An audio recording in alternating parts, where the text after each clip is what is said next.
اگر میں آپ کو یاد دلاؤں تو عمران خان صاحب نے جب دھرنے کا اعلان کیا تھا، جب وہ آئے تھے 25 مئی کو 2022 کو جب آئے تھے پشاور سے، اور وہ مظاہرے جو انہوں نے آ کے وہ درختوں وقتوں کو آگ بھی لگی تھی، جس میں چیف جسٹس نے کہا تھا کہ ہو سکتا ہے کہ اس تک وہ پہنچا ہی نہ ہو، اس وقت بھی ڈائیلاگ کے اوپر پی ایم ایل این تیار ہو گئی تھی۔ سید خورشید شاہ صاحب اس وقت موجود تھے، اللہ تعالیٰ ان کو صحت دے۔ تو اس وقت یہ جو ہے کیسر جو ہے اسد کیسر، اسد عمر اور پرویز خٹک جو تھے، ان کو چیف کے طیارے کے اوپر لایا گیا، چیف کے ہیلی کاپٹر پہ اسلام آباد لایا گیا تھا پشاور سے۔ اور اس کا اعتراف جو ہے وہ جنرل باجوہ صاحب اپنے ایک انٹرویو میں شاہد میتلا کو کر بھی چکے ہیں کہ میں نے اپنا ہیلی کاپٹر دیا کہ ان کو فوری طور پہ پک کر کے لائیں اور یہ آج کا مظاہرہ نہ ہو۔ اور یہ آئے اور ان تینوں نے کہا کہ جناب ہم 1 پوائنٹ ایجنڈے پہ بات کریں گے اور وہ ہوگا کہ الیکشن کب ہونے ہیں۔ تو اس کے اوپر سید خورشید علی شاہ صاحب نے ٹیبل الٹ دی تھی۔ انہوں نے کہا کہ کنڈیشنل مذاکرات نہیں ہوں گے، مذاکرات ہوں گے الیکشن ریفارمز پہ بھی ہوں گے، تمام چیزوں پہ ہوں گے، لیکن آپ اگر کنڈیشن طے کر کے بیٹھنا چاہیں گے تو مذاکرات نہیں ہوں گے۔ یوں وہ مذاکرات ٹوٹ گئے تھے اور وہ مظاہرہ 25 مئی والا ہو گیا تھا۔ اگر میں آپ کو یاد دلاؤں تو ابھی بھی زرداری صاحب نے کہا ہے کہ مذاکرات تو وزیر اعظم نہیں کرنے ہیں، ہمارے وہ وزیر اعظم ہیں، کنگ ہیں۔ ابھی میں دیکھ رہا ہوں لائیو سیشن میں ان کی تقریر چل رہی ہے، تو آپ نے مجھے ادھر ریکارڈ کرنے کے لیے بٹھا لیا ہے۔ تو وہ کہہ رہے ہیں مذاکرات تو ہونے چاہیے، مذاکرات تو ہوں گے، ہمیں کسی کی شکل نہ بھی پسند ہو تو مذاکرات تو پھر بھی ہوں گے، لیکن پری کنڈیشن مذاکرات نہیں ہوں گے۔ پیپلز پارٹی اپنی اسی پوزیشن پہ کھڑی ہے جس پوزیشن پہ وہ 25 مئی 2022 کو کھڑی تھی۔ تو اس لیے کچھ لوگوں کو امید تھی کہ جناب شاید پیپلز پارٹی جو ہے وہ پی ٹی آئی کو ریسکیو کرے گی اس سیٹ میں سے، وہ تو مجھے نظر نہیں آ رہا۔ لیکن دوسری جو صورتحال ہے، آپ نے جیسے کہا کہ الیکشن کی تیاری کرتی ہوئی کون سی پارٹی نظر آ رہی ہے، تو الیکشن کی تیاری کرتی ہوئی مجھے فی الحال آج کے دن جو ہے وہ تو پی ٹی آئی ہی نظر آ رہی ہے۔ عمران خان جو ہے وہ لوگوں کو بلا کے تو انٹرویو کر رہے ہیں، اور ایک دو لوگ جو انٹرویو دے کے آئے ہیں ان سے ہماری بھی بات ہوئی ہے۔ تو میں نے ان سے پوچھا کہ عمران خان صاحب نے آپ کو کیا کہا، تو انہوں نے کہا جی عمران خان نے بیٹھتے ہی کہا کہ جیت تو آپ نے جانا ہے کیونکہ میں نے آپ کو ٹکٹ دینی ہے، اور یہ ہے کہ جیتنے کے بعد ہمارے اوپر فوج نے حملہ آور ہو جانا ہے اور آپ کے خلاف مقدمات بنیں گے، تو آپ مجھے بتائیں کہ آپ کھڑے رہیں گے کہ نہیں کھڑے رہیں گے۔ ظاہر ہے اس نے ٹکٹ لینی تھی، اس نے یہی کہا کہ جی ہم آپ کے ساتھ کھڑے رہیں گے، لیکن تینوں بندوں نے جو مشترکہ طور پہ ایک بات جو بتائی ہے وہ یہی ہے جو میں نے آپ سے عرض کی ہے۔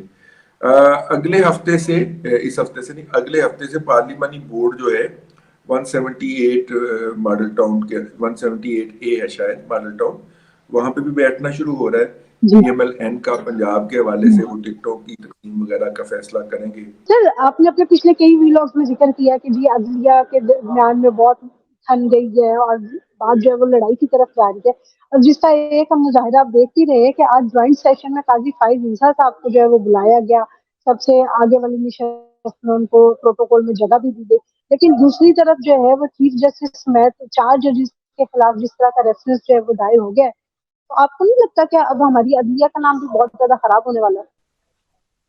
دیکھیے عدلیہ کا نام تو خراب ہو چکا ہے، اور قاضی فائز عیسیٰ جو ہیں وہ آصف علی زرداری صاحب کے لیفٹ ہینڈ کے اوپر بیٹھے ہوئے تھے، ٹھیک ہے، اور فرسٹ رو کے اندر ان کو بلایا گیا۔ دیکھیے اچھا، اس کی ایکسکلوسیو دعوت جو ہے وہ راجہ صاحب نے دی ہے جو قومی اسمبلی کے سپیکر ہیں۔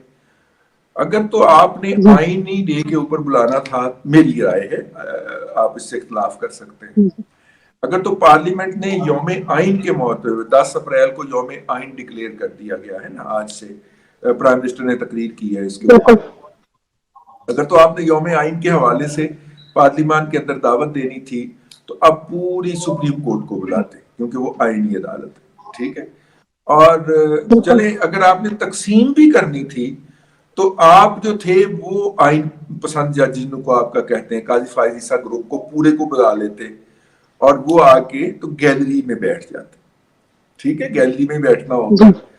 آپ نے قاضی فائز عیسیٰ صاحب کو بلایا، میں نے یہ شکوہ کیا ہے، میں جو جواب آیا وہ بھی میں عرض کرتا ہوں. آپ نے قاضی فائز صاحب کو بلایا، جی ان کو منسٹرز کے اور سینئر منسٹر کے درمیان بٹھایا اور وہ تقریریں سن رہے ہیں، اور آپ کھڑے ہو کے عدلیہ کے خلاف باتیں کر رہے ہیں. مطلب قاضی صاحب جو ہیں وہ سینئر موسٹ جی جج ہیں چیف کے بعد، اور انہوں نے اگلا چیف جسٹس بھی بننا ہے. تو آپ ان کے پاس کھڑے ہو کے عدلیہ کے خلاف باتیں کر رہے ہیں، ان کے رویوں کے اوپر تنقید کر رہے ہیں. یہ انتہائی غیر مناسب عمل ہے. اچھا، انہوں نے یہ کہا کہ ان کو ہم بالکل نے قاضی فائز عیسیٰ صاحب کو اس لیے چنا کہ ان کے والد صاحب جو فائز عیسیٰ صاحب تھے، سوری قاضی عیسیٰ صاحب تھے، قاضی فائز عیسیٰ کے، وہ قائد اعظم کے ساتھی رہے ہیں، اور آئین کے لیے ان کی قیام پاکستان کے بعد بھی بڑی جدوجہد ہے، اور بلوچستان کی پاکستان کے اندر شمولیت کے حوالے سے بھی انہوں نے بڑا کنٹریبیوشن کیا ہے. تو ہم نے ان کو اس لیے بلایا وہاں پہ، اور ان کو ایز اے سپریم کورٹ جج نہیں بلایا. تو ایون دین پاکستان میں بہت سارے ایسے لوگ ہیں جنہوں نے آئینی جدوجہد کے لیے اپنی زندگیاں، اپنے خاندان، اپنی عزیزوں کی قربانیاں دی ہیں. تو پھر ان کو بھی بلانا چاہیے تھا آپ کو. بالکل یہ میرا آگے سے جواب تھا. تو وہ میرا مطلب ہے کہ جلدی میں انہوں ایسا نے ہی کہا ہے. جی یہ ہوا کام، اور راجہ پرویز اشرف صاحب جو ہیں انہوں نے یہ کام کیا ہے. تو اب ہم نے تو ان کو کہا تھا کہ آپ جو ہے یا تو پھر سارے ججز کو بلائیں، یا پھر ان کو بھی نہ بلائیں، اور اگر ان کو بلانا ہے تو پھر ان کو گیلری میں بٹھائیں. لیکن انہوں نے ان کو ہال کے اندر بلا لیا. تو بہرحال یہ کوئی مناسب آپٹکس اس کے اچھے نہیں لگتے کہ آپ اپنے ساتھ سپریم کورٹ کے بالکل آئندہ آنے والے چیف جسٹس کو بٹھا کے، اور سپریم کورٹ میں دوسرے ججوں کے رویے کے اوپر یا ان کے جو ہے وہ کیا کہنا چاہیے بیہیویئر کے اوپر جو ہے، کنڈکٹ کے اوپر جو ہے وہ کرٹیسزم کر رہے ہوں. مجھے ذاتی طور پہ اچھا نہیں لگا. جی. تو سر جو دوسری طرف 4 ججز کے خلاف ریفرنس دائر ہوا ہے اس کے بارے میں آپ کیا کہیں گے؟ دیکھیے یہ تو لڑائی ہو رہی ہے اس وقت، جنگ ہو رہی ہے. اور وہ اب دیکھیے نا، آج کیوریٹو ریویو تھا، اور کیوریٹو ریویو کے اوپر جو ہے جی وہ سپریم کورٹ کے اٹارنی اپنا سپریم کورٹ کے رجسٹرار نے اعتراض لگایا ہوا تھا. اس اعتراض کو ٹیک اپ کر لیا ان چیمبر جناب چیف جسٹس صاحب نے، اور اس کی ججمنٹ کر لی ہے ریزرو، تاکہ ان کے ہاتھ میں ایک پتہ آ جائے جب اگر وہ چاہیں تو اس کو وقت پہ کھیل سکیں. لیکن اس کریٹو ریویو میں ہے کیا؟ جی یہ کیوریٹو ریویو جو ہے، ایک تو پاکستان کے آئین کے اندر اس کی گنجائش نہیں ہے، اور یہی اعتراض لگایا تھا سپریم کورٹ کے رجسٹرار نے. یہ فروغ نسیم صاحب نے موو کیا تھا بالکل اور ایف بی آر کے بہاف پہ بھیجا تھا. اور ایف بی آر کی بہاف پہ یہ بھیجا تھا کہ جناب اس جو ان کے خلاف انکوائری ہے وہ ایف بی آر کو بھیجی جائے.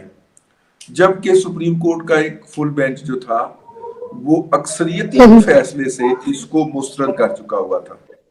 ٹھیک ہے، ایک اکثریتی فیصلے سے اس نے مسترد کر چکا ہوا تھا. تو اب بھی مسترد ہو جائے گی، مسترد ہو جاتی اگر اس بینچ کے سامنے ہوتی. لیکن اس کی ججمنٹ ریزرو کر لینے کا مطلب یہ ہے کہ عمر تا بندیال صاحب نے بھی جو ہے وہ لڑائی کو آخری لیول تک لے کے جانا ہے. تو انہوں نے ایک بم جو ہے یا گولہ جو ہے وہ سنبھال کے جیب میں ڈال دیا ہے کہ جب مجھے ضرورت اس کی محسوس ہوگی تو یہ میں میدان جنگ میں پھینک دوں گا. جی. مجھے تو یہی لگتا ہے. صحیح. اور سر آپ کو آئی ایم ایف کے ساتھ معاملات جو ہے وہ کس طرف جاتے ہوئے نظر آ رہے ہیں؟ کیونکہ یہ بڑا سرپرائزنگ تھا کہ اسحاق ڈار صاحب جو ہے وہ اس میٹنگ میں شریک نہیں ہوئے. آئی ایم ایف کے ساتھ جو ہے ہمارا آج شروع ہو گیا ہے مذاکرات جو ہیں. سائیڈ میٹنگز بھی ہوتی ہیں، اور روزانہ کی 20 میٹنگز ہو رہی ہوتی ہیں. دوست ممالک کے فنانس منسٹر آئے ہوتے ہیں، ان سے ملاقاتیں ہوتی ہیں اگر جی فنانس منسٹر آپ کا بھی گیا ہو تو. لیکن وہ دوست ممالک جو ہیں، جو کہ آج جو سٹیٹمنٹ آئی ہے اپنا ان کی پتہ نہیں وہ پرانی نہ کسی نے چلا دی ہو، لیکن ایک نیوز ویب سائٹ پہ میں نے دیکھی ہے اسحاق ڈار صاحب کی. کیونکہ ابھی انہیں جی انتظار تھا کہ یو اے ای جو ہے وہ $1 ارب ہمیں اور دے گا تو پھر آئی ایم ایف کی ڈیل تھرو ہوگی. تو آج انہوں نے کہا کہ جی قوم دوبارہ وہ ڈیل تھرو، اس کا مطلب ہے یو اے ای سے $1 ارب آ گیا ہے. لیکن اگر وہ آیا ہوتا تو اس بالکل کی خبر جاری ہوتی. اور آئی ایم ایف کوئی انڈرٹیکنگ جانی ہے تو آئی ایم ایف اس کی باقاعدہ خبر جاری کرتا ہے. خبر جاری نہیں ہوئی. تو بہرحال دیکھیں اگلے 4 یا 5 دن، اگلا پورا ہفتہ یہ میٹنگ جاری رہیں گی. اسحاق ڈار صاحب نے اس حوالے سے ایک پریس ہوں کانفرنس فرمائی تھی،